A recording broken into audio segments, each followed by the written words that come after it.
Bonjour, c'est la Beaugriot. Bonjour Maud. Vous recevez ce matin Carole Delga, présidente EPS de la région Occitanie. Bonjour Carole Delga, merci d'être Bonjour. avec nous. Avant de venir au fond et à cet examen du budget, je voudrais qu'on évoque les victoires politiques de votre camp. En quelques jours à peine, abandon du 49.3, suspension de la réforme des retraites, surtaxation des très grandes entreprises, en tout cas sur leurs bénéfices. Ce matin, qu'est-ce que vous dites? Merci Olivier Faure. Je dis que nous répondons à la demande des Français. Le Parti socialiste a souhaité être force de proposition pour la stabilité, mais aussi pour répondre à la colère des Français, au besoin d'avoir plus de justice sociale.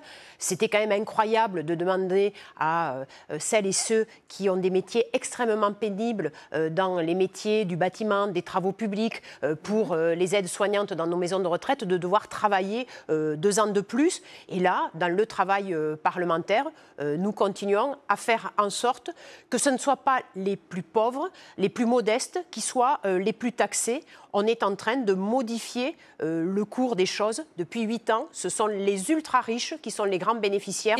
Aujourd'hui, c'est aux classes populaires d'être aidées. On va en parler justement des ultra-riches et notamment par exemple des multinationales. Hier, une mesure qui a fait grand bruit a été votée, déposée par la France Insoumise, mais soutenue par le Rassemblement national, mais aussi le Parti socialiste, pour taxer davantage les multinationales. Mesure anti-optimisation qui est censée rapporter 26 milliards d'euros. Vous vous félicitez ce matin de cette adoption ? Je pense que nous avons besoin de rétablir les comptes de la France et nous avons besoin d'aider ceux qui travaillent durement et qui ont des très bas salaires. Et donc, il est nécessaire, bien sûr, de faire des économies, mais aussi d'avoir des recettes nouvelles, parce qu'il faut quand même rappeler que sur les 20 dernières années, nous avons augmenté de 1000% les 500 plus grandes fortunes françaises. D'accord, mais donc il est nécessaire d'avoir de la justice. Entendez-vous les salaires n'ont pas augmenté dans la même proportion. Du ministre de l'économie ce matin qui dit « La justice fiscale a laissé place à la surenchère fiscale », je le cite. Il dénonce une mesure inopérante mais aussi inapplicable avec notamment les 125 conventions fiscale qui nous lie avec d'autres partenaires. Finalement, est-ce que notre crédibilité, elle n'est pas en jeu à un moment donné avec le vote de telles mesures, et est-ce que ça risque pas tout simplement de faire fuir des investisseurs? Non, il faut quand même rappeler que ce sont des très très grandes multinationales, que ce sont vraiment des cas exceptionnels et qui font de très très grands bénéfices parce qu'ils arrivent aussi à échapper à toute optimisation fiscale. Qu'est-ce qui se passe aujourd'hui dans notre pays? Il y a une proportion d'impôts qui est beaucoup plus forte sur les classes populaires que sur les multinationales.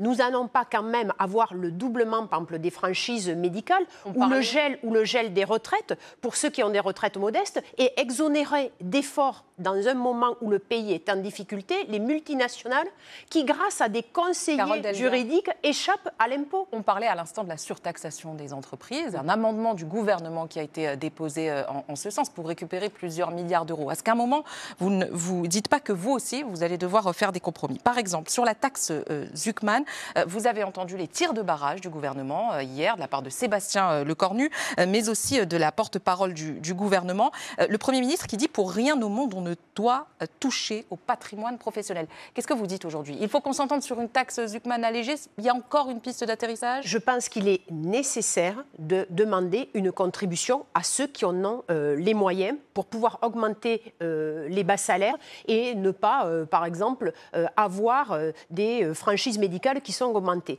Qu'est-ce qu'il faut? C'est conserver la compétitivité de nos entreprises françaises. La taxe Zuckman proposée par le Parti socialiste, défendue par le député Philippe Brun, permet de sortir de ce champ d'application fiscale tout ce qui concerne les start-up innovantes et aussi ce qui concerne les entreprises familiales.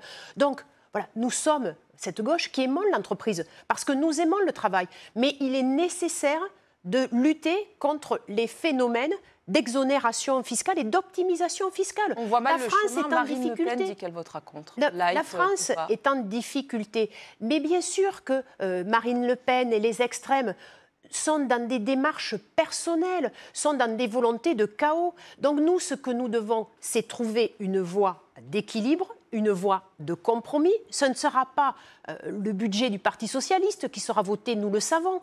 Mais pour autant, on doit faire en sorte que les plus modestes arrêtent d'être taxés, arrêtent d'être diminués dans leur capacité à vivre, et au contraire, que les super riches soient favorisés.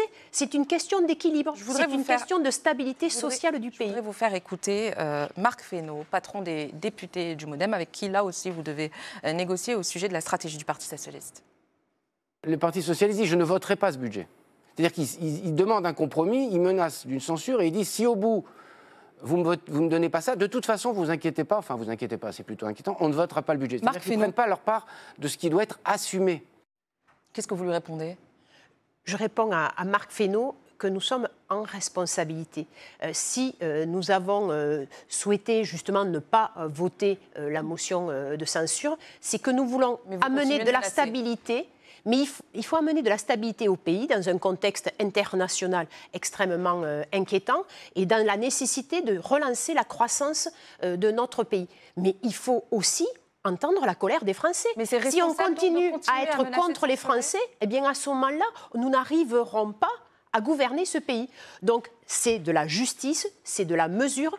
Moi, j'appelle à tous les partis, et bien sûr mon parti, le Parti socialiste, à avoir la volonté d'un équilibre, à avoir la volonté d'une justice fiscale et sociale sans déstabiliser les PME et les TPE qui font la croissance de notre pays. Carole Delga, en un mot et très rapidement s'il vous plaît, Sébastien Lecornu a promis un nouvel acte de décentralisation le mois dernier.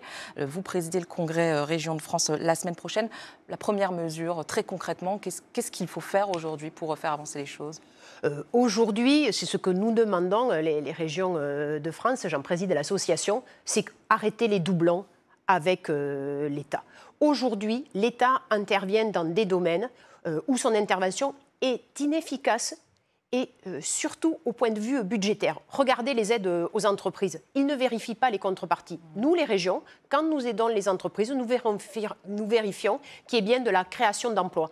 Donc, donner plus de pouvoir aux maires, aux départements, aux présidents de région. Et pour les régions, nous demandons d'arrêter les doublons en matière d'aide économique et aussi nous demandons à agir plus facilement sur la question de l'orientation scolaire de nos jeunes. Merci beaucoup. Merci à toutes les deux.